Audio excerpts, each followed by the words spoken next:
по страже. По какой статье? Торговля людьми.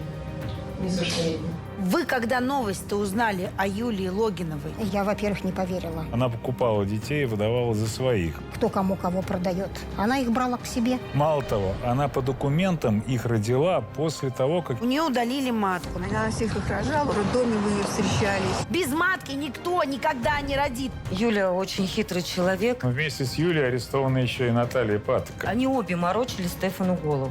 Она просто выставила его и все. Да, он переписал недвижимость на ее детей. Пытается свести парня с ума. Ни копейки ему с тех пор не заплатила. Столько добра человек сделал. С любовью и с заботой торгует детьми. Это точно не торговля. Вот сейчас сюда Стефан придет. Вот сейчас и поговорите.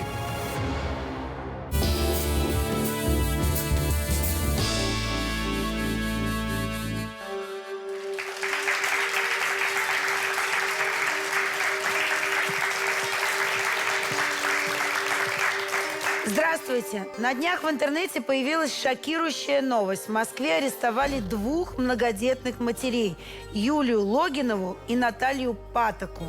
Их обвиняют в торговле детьми. Ужасная история. Давай разбираться. Сегодня у нас в студии Галина Чистякова. Она знает Юлию Логинову уже очень много лет. Здравствуйте, Галина. Здравствуйте.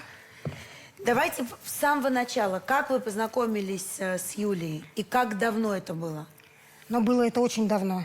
Я работала учителем последние 7 лет на пенсии. И вот последние 3 года, когда я работала, я учила Юлиных детей на надомном обучении. Ну, то есть 10 лет назад вы познакомились с ней, получается. 7 плюс 3 – 10, верно? Да. Да.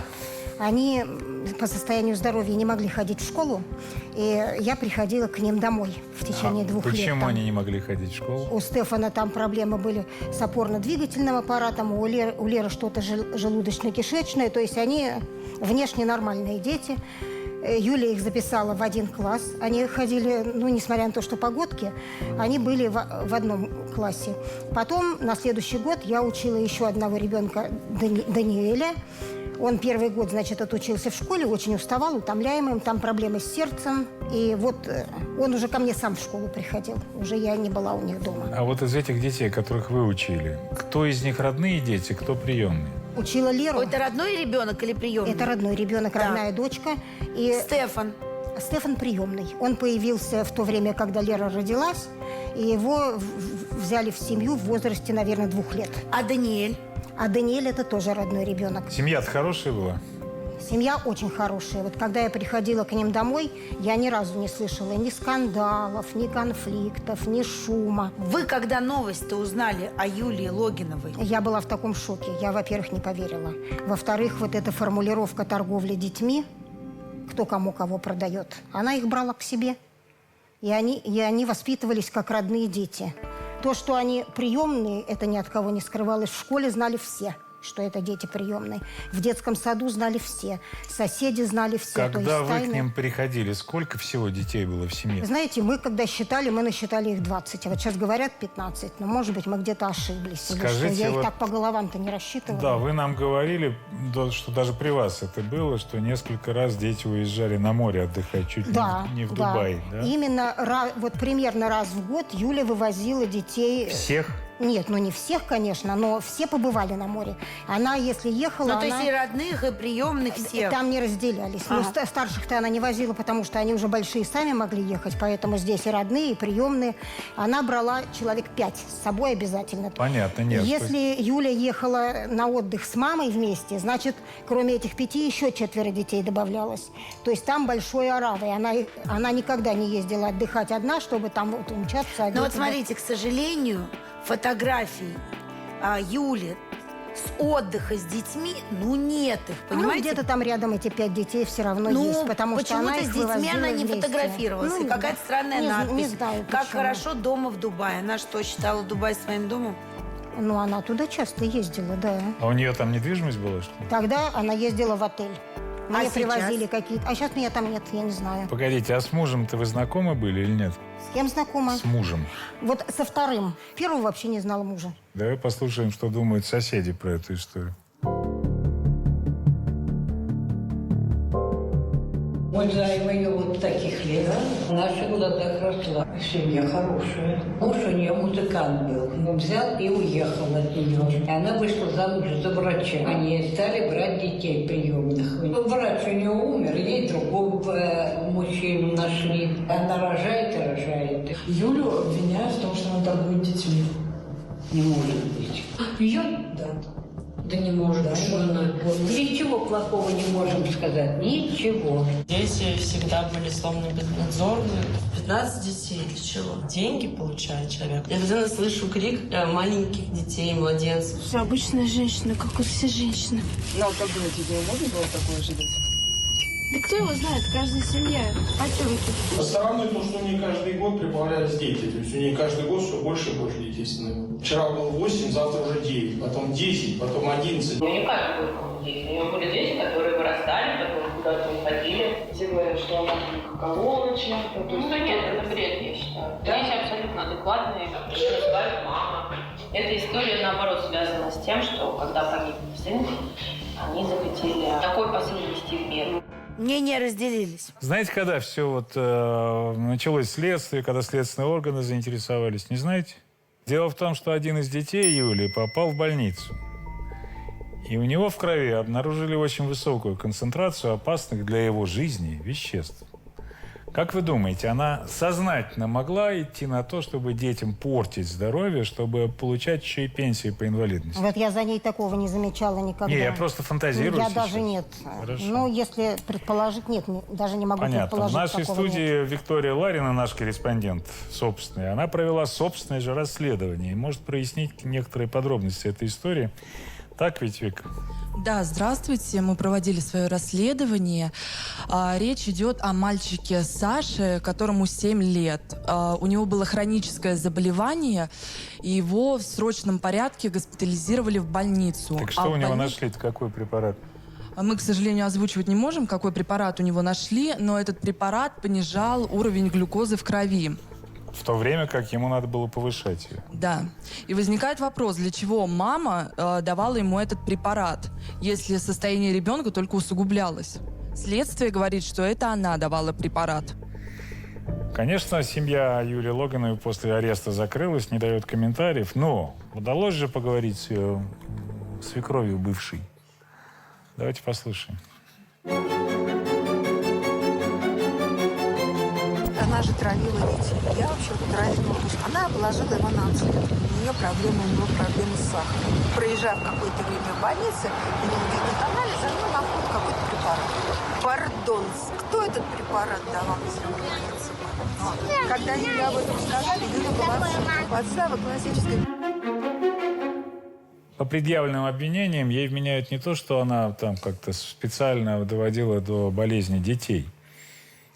А главное обвинение заключается в том, что, по мнению следствия, она покупала детей у других женщин и выдавала их за своих. Как вы думаете, это возможно?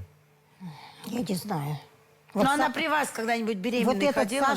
Но она не скрывала, что это не ее дети. Зачем ей ходить беременной? У нее вот Даниэль родился, и все. Он внук вот этой Наташи. Вот этого погибшего, сын погибшего Димы. Понятно. Милана и Александр ее дети? Ну нет, конечно, она и не представляла их как своих. А Они вы при мне появились, когда я занималась, она беременной не была. А вы знаете, вот что удивительно-то? По документам она их родила. Ну, не знаю. Мало того, она по документам их родила после того, как ей матку удалили в 2010 году. Вот здесь чудеса и начинаются. У них есть свидетельство о рождении, там вписана мама, Юлия Логинова. Если бы она действительно взяла этих детей и не стала бы брать опеку, а сразу решила бы их усыновить и удочерить, это бы все равно где-то отображалось? Это другие документы, это не свидетельство о рождении. Ну, я спрашиваю, Конечно, чтобы наш теперь... зритель сейчас это услышал. Не все же разбираются. Да, а вот смотри, лучше всех все-таки как раз свекровь Юлии Логиновой разбирается, потому что вот здесь начинаются просто абсолютные чудеса. Давайте послушаем, что она утверждает.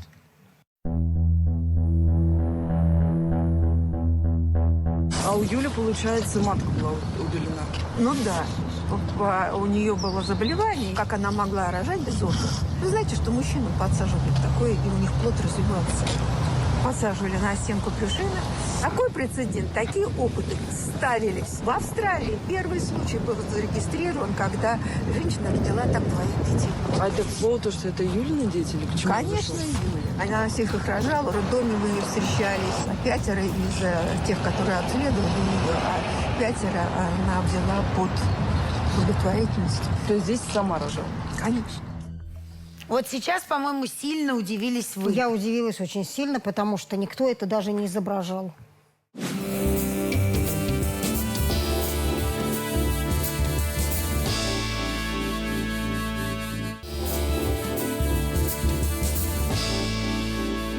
Вы знаете, что с ней вместе арестована еще и Наталья Патока? Вы про нее что-нибудь Но я знаете? такую не слышала ни разу. Хорошо, давайте тогда Елену Замилову позовем сюда, поскольку она помогала приемному сыну и сейчас помогает Юлии Логиновой, Стефану. Его же вы знаете? Стефана знаю, я его Да, учила. так вот, Елена сейчас расскажет тоже интересные вещи.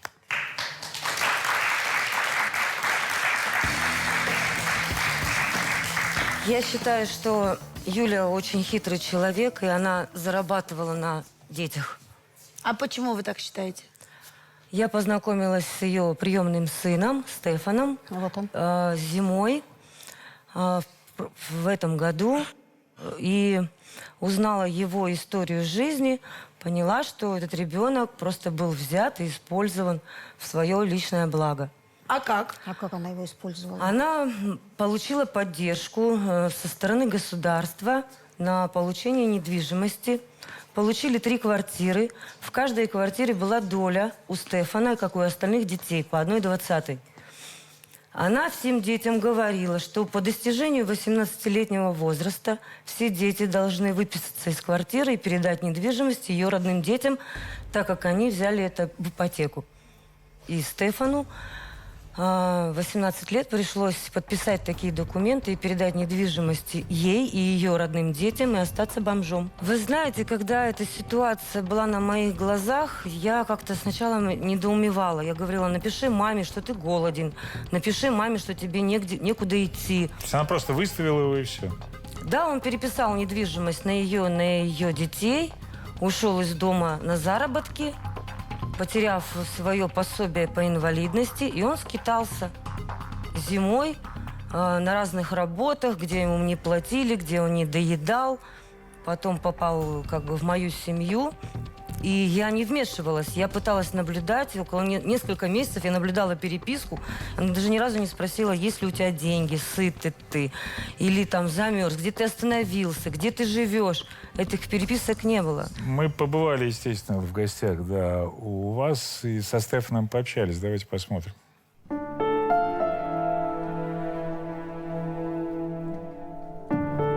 С Леной мы познакомились полгода назад.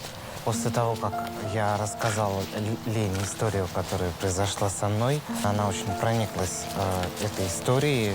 Она мне сказала, что мой дом – это и твой дом тоже.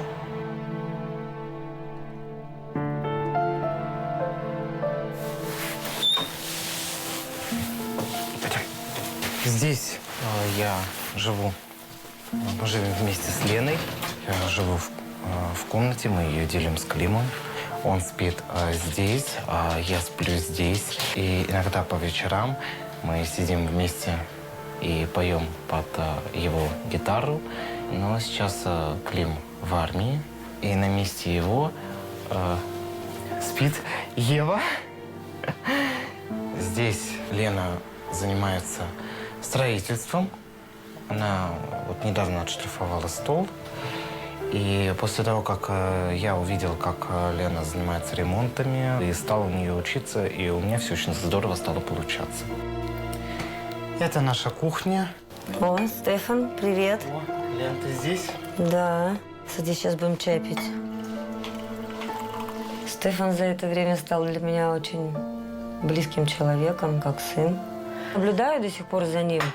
Пытаюсь понять, что же в нем внутри есть, чтобы он стал человеком, не от слова «раб». Я считаю, что Логинова Юлия как внесла и хорошую лепту, и плохую лепту все равно. Судя по Стефану, все-таки дано воспитание в виде помощника.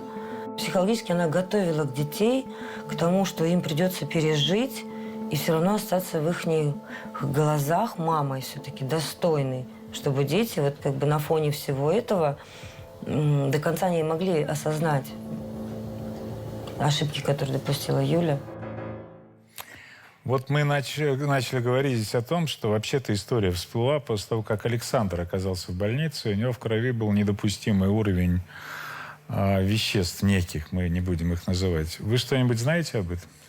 Дело в том, что Юля говорила, что это не она давала лекарства, что это Стефан дал ему лекарства, и Стефан немножко как бы не в себе, что он не соображал, не отдавал отчет своим действиям. И вот дал у ему Стефана такую есть таблетку. какая-то официальная справка, диагноз какой-то, он что-то... Нет, дело в том, что Юля всячески много раз... утверждала то, что Стефан имеет раздвоение личности, и много лет, на протяжении 5 лет, она переписывалась от лица Стефана с психиатром, с психологом. Зачем? Для чего? От лица Стефана зачем? Для того, чтобы убедить да. врача, что вот у него раздвоение личности. Так, а вы когда Стефана обучали, у него действительно Раздвоения не было. Слушайте, ну вместе с Юлей арестованы еще и Наталья Патока. О ней что вы знаете? Они обе морочили Стефану голову. Он говорил, что у меня нету регистрации, помогите мне хотя бы с регистрацией. Патока пыталась ему якобы помочь, взяв с него еще 15 тысяч. Он 4 месяца ждал эту регистрацию, не мог устроиться на работу. В итоге так эту регистрацию мы не получили, не сделали ее. Слушайте, а чем эта Патока занимается вообще? Я знаю, что они открывали какой-то фонд, что этот фонд якобы был, что они еще обманули. А чем этот фонд занимался? Что они делали? Защитой женщин, которые попали в трудную ситуацию. Да, у нее Но это же, наверное, не просто фонд, это, наверное, какая-то... Это несколько приютов. Приют какой-то, да? Я хочу позвать сюда Елену Валерьевну Берсеневу, активиста-волонтера, которая как раз в этих самых приютах и помогала Наталье Патоке. Она не верит в обвинения. Давайте спросим, почему.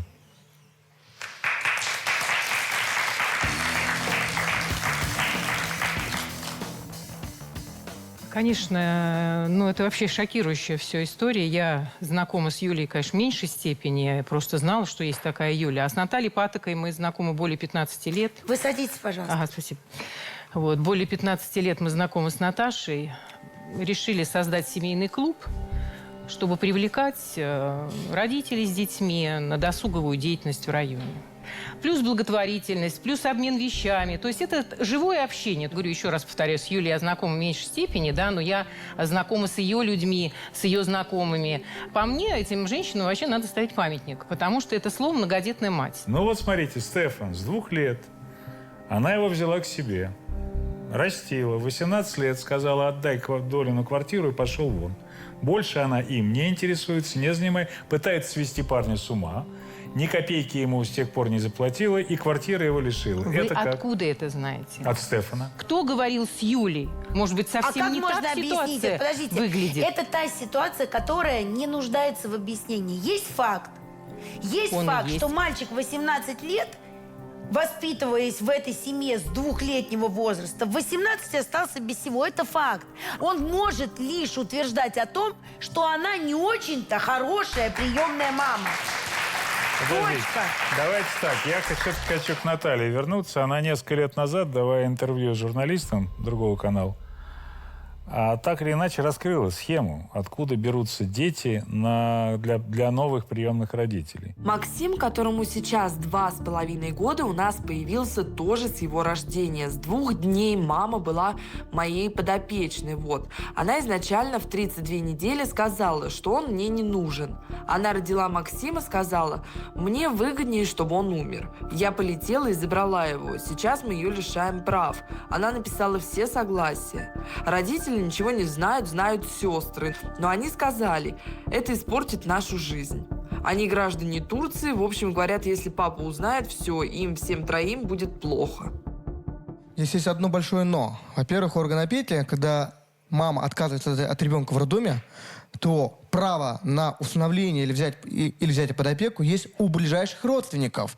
Более того, если у ближайших родственников нет, органы опеки должны были этого ребенка отправить в учреждение и непосредственно электронно сделать ему анкету в общий банк данных. Конечно, в общий банк данных. Потому что есть конкурс, вы вернитесь в очередь. В рамках очереди... Согласись, что это еще в рамках схемы, потому что у ребенка документы не о том, что он рожден другой матерью, а усыновление. Конечно. Там... Но в этом-то деле фигурирует гражданка Средней Азии Фируза Усканова.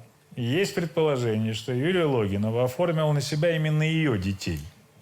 Вы с Фирузой знакомы? Нет. То есть вы не встречали ее в центре? Хорошо. Но нам удалось связаться с родственниками Фирузы и адвокатом Залиной Есеновой. Вот давайте послушаем, что они нам рассказали. Не Фируза сама находила Логинову. Фируза Усканова обратилась, получается, в женскую консультацию, приходит домой, и ей поступает звонок от Логиновой. Она была уверена, что она отдает своего ребенка на усыновление, а Логинова обманула, скажем так, мою подзащитную и оформила документы по-другому. Получала какие-то деньги за ребенка? Нет, или что-то нет, такое? никакой корыстной составляющей нет. Получается, Логинова использовала Усканову. Получается, та мигрантка, законодатель не знает, особо на тот момент, я так понимаю, Лоскин тоже особо не владела и документы как бы не читала. Была уверена, что отдает ребенка в усыновление, а в итоге потом, когда ей предъявили сейчас документы в следствии, оказалось все не так. Мы хотели с вами пообщаться по поводу вашей родственницы Фирузы Ускановой. Вот. А вы ей тетя, правильно? Двоюродная сестра. Такое поведение мне вообще даже не интересует вообще. Это так противно. Я матерей вообще не видела у мусульман, которые детей отдают.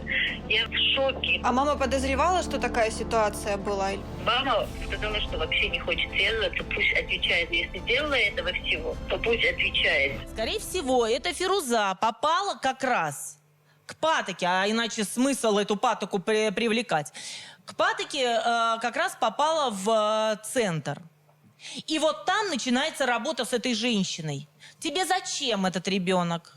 Куда ты с ним пойдешь? У тебя ни мужа, никого. Твои родственники тебя не примут, потому что ты мусульманка. Ты подумай, как ты туда притащишь, в Подоле. Конечно, второго-то ребенка она уже наверняка принесла по проторенной дороге. Она уже знала, куда надо идти и кто у нее этого ребенка заберет. По информации следствия, Саша и Милана – это дети Фирузы. Мы понимаем, что там преступная схема доведена уже до абсолюта. Есть некто в женской консультации, кто, понимая бедственное положение женщины, которая хочет родить, вот сейчас, да, моментально скидывает информацию в эту преступную схему. Дальше есть, я так понимаю... Но адвокат же сказал, что Логинова позвонила сама Понятно. Фирузе. Дальше нет, смотрите, дальше есть соучастники в ЗАГСе, да, ну или в каком-нибудь МФЦ. Потому что невозможно получить документы на ребенка, если ты его не рожал. Нет справки у тебя из роддома, значит, кто-то эту справку пишет. Уже в клинике, скорее всего, в частной, да? Перинатальный центр дал справку, что в 2018 году Юля Логинова родила у них, официально родила у них ребенка. Вот так. Ну, это чтобы вы понимали. Перинатальный центр Подмосковья, да.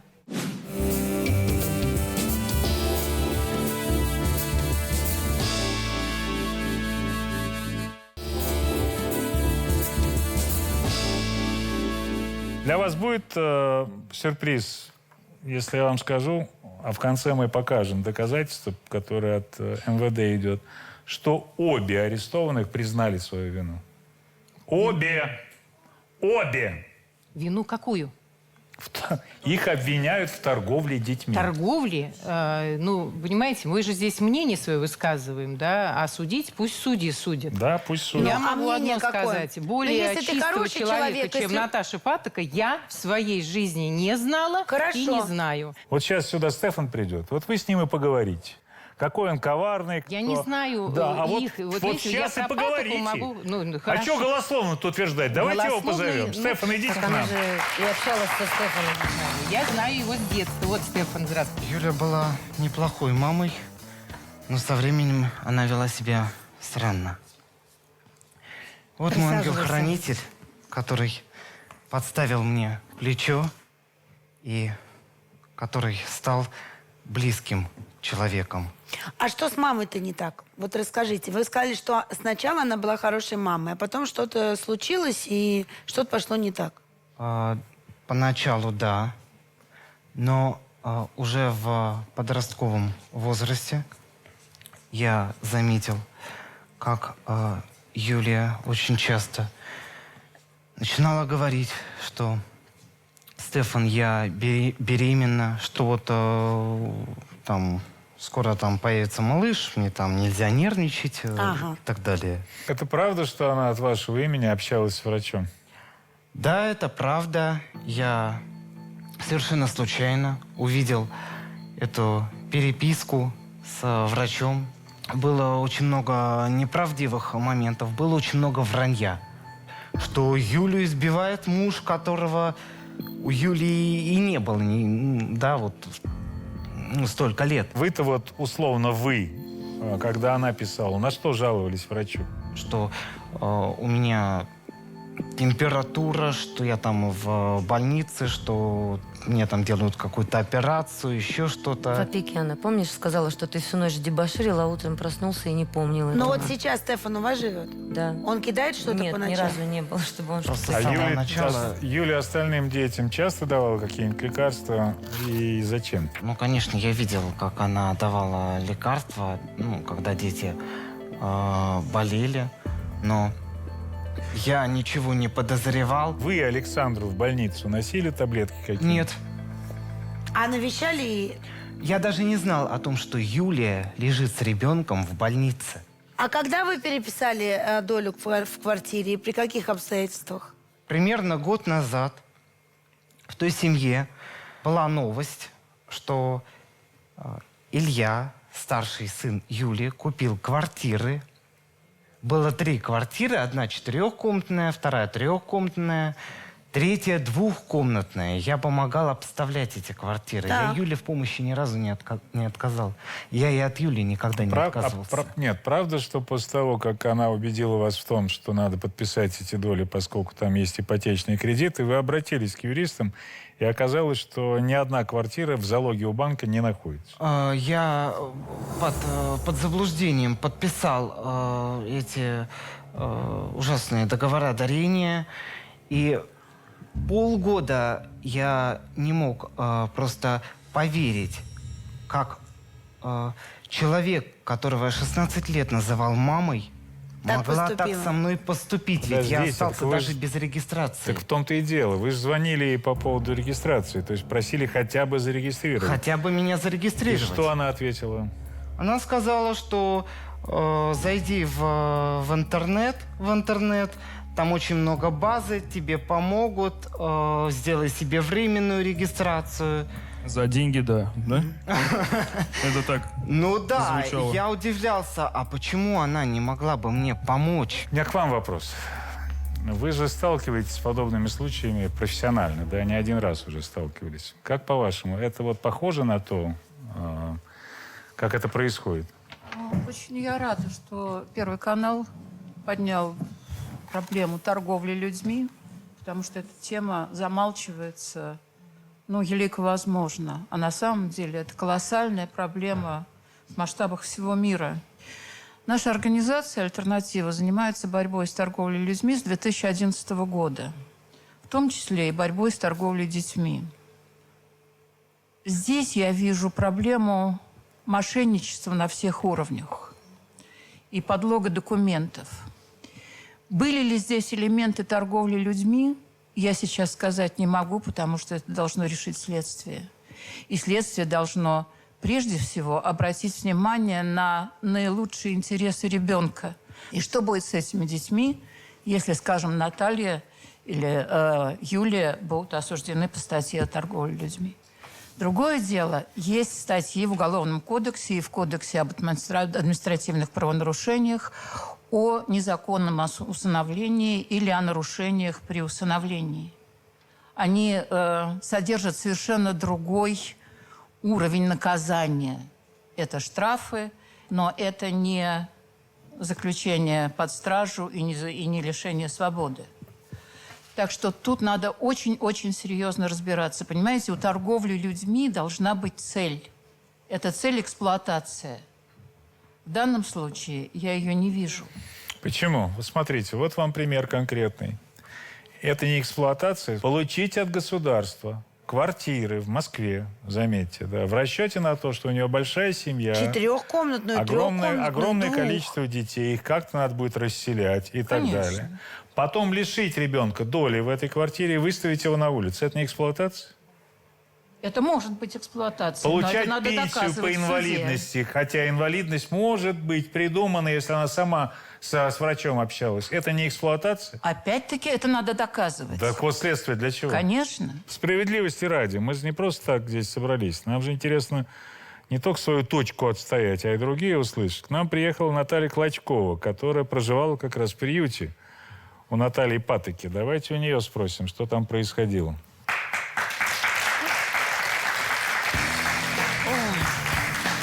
Я в шоке, конечно, что я читаю в интернете. Вот, на самом деле, очень-очень. То есть вы в это не верите или Нет, верите? Нет. А вы нам расскажите, пожалуйста, когда и как вы попали в приют к Наталье? К Наташе я попала 19 сентября 2021 года. Меня вывезли тайно туда крестная моих детей и ее друзья. Вместе с детьми от мужа, насильника, наркомана и алкаша. Ну, короче, там очень много всего, я не буду прям вникать сейчас. Вывезли меня, я год прожила там, скрываясь. Он меня искал, потому что разыскивал. Вот. А как вы о ней узнали? Крестная мне сказала, она узнала то ли через интернет, то ли вот... Я не знаю точно как. Она мне предложила, что есть вот такая женщина, которая может помочь. Я год еще думала, ехать или нет.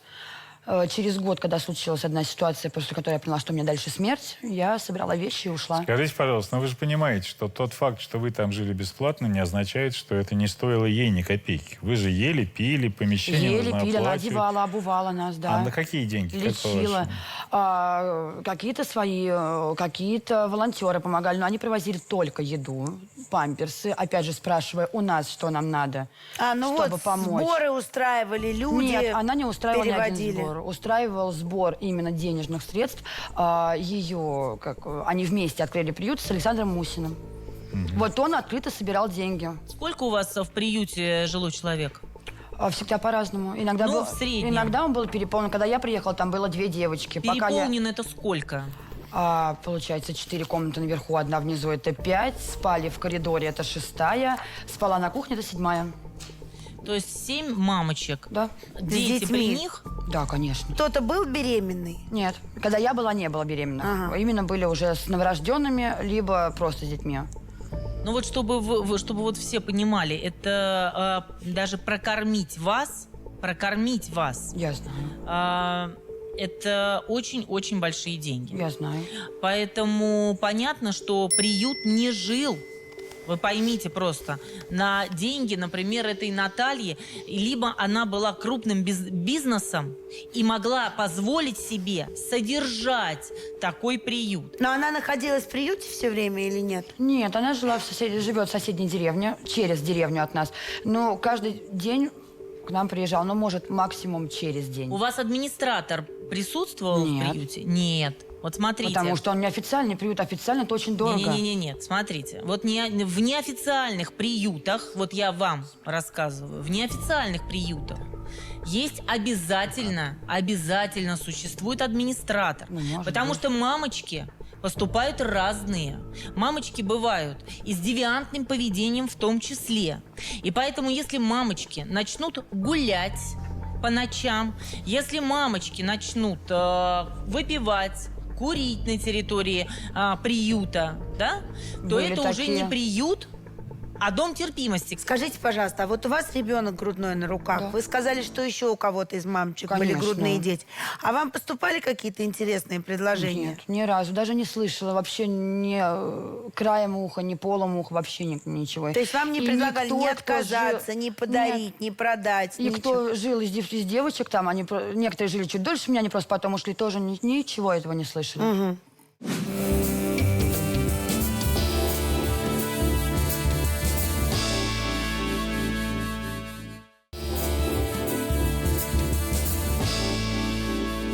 Ну, давайте теперь послушаем, что в Следственном комитете-то говорят по этому поводу. Следователи столичного следственного комитета проверяют законность нахождения 15 детей на иждивении у обвиняемой. В настоящее время в рамках уголовного дела изъяты документы и медицинская документация, назначены генетические экспертизы. В ходе проведения следственных действий обвиняемые признали вину. Сегодня следствие ходатайствует перед судом об избрании в отношении фигуранток уголовного дела меры пресечения, связанные с лишением свободы. Расследование продолжается. Мы услышали то, что услышали. Следствию мешать не будем, помочь не в наших силах. Мы просто сделали эту программу еще из-за того, чтобы те девушки, женщины, которые находятся в положении бедственном, как они сами его определяют, да, 4 раза, 10 раз, 15 раз подумали, что будет с вашим ребенком после того, как вы от него откажетесь. И почему лучше пройти легальный путь отказа от ребенка, чем доверять даже за большие деньги. Они им кажутся большими. Да. Жизнь этого ребенка кому-то другому. Ну что, два мнения у нас, два лагеря, да, но тем не менее мы апеллируем в первую очередь фактами. Вот вам мы и называли и факты, и говорили о том, что у нее удалили матку. Она рожает. Она находится в СИЗО. А по вашему мнению, человек святой. Но это бред. Суд уже оценивал и представленные и доказательства, и принял решение именно об ее аресте. Это не просто вот так.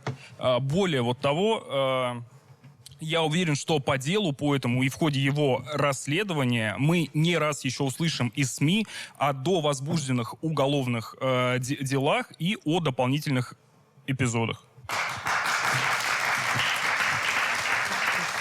Да, вы знаете, на самом деле, у нас государство, вот последние 10 лет уделяет особое внимание вообще поддержку семьи, особенно приемным семьям. И, увы, так получается, что есть люди, которые этой добротой это чересчур пользуются. Даже порой, знаете, обойдя, наверное, все какие-то святые места, как бы в себе, для того, чтобы что-то заработать, где-то что-то урвать. Я уверен, что следствие разберется, я даже в этом ни капельки не сомневаюсь, виновные все-таки понесут наказание. Но я все-таки хочу, прежде всего, наверное, поднять вопрос, касается тех детей, которые воспитывались у нее в семье. Мы сейчас должны говорить о них, какая их дальнейшая будет судьба. И это очень важно. И также хочу обратиться к Стефану. Вам сейчас сколько лет? 18, правильно? Мне сейчас 18 лет. Вы вообще где-то учились, кроме школы? Я учился в музыкальной школе. Но я очень хочу совсем скоро пойти учиться либо на психолога, либо на юриста. Я готов здесь вам как бы оказать помощь, поддержку. Возглавляю большую организацию, которая как раз занимается в том числе детьми-сиротами по этой части. Готов вам помочь, чтобы вы на следующий год поступили в колледж в Москве, по той специальности, которую вы хотели. Но здесь очень важно, чтобы у вас было желание. Если вы к этому готовы, то мы готовы обменяться с вами как бы контактами и готовы оказать поддержку и помощь. Спасибо, Альберт. Несмотря на то, что очевидно, что совершено преступление или даже ряд преступлений, и наказание за них обязательно последует, потому что взялся и Следственный комитет, и дело такое резонансное. Вот это тот случай, когда благими намерениями усеяна дорога в ад. В их случае это дорога в тюрьму или куда-то.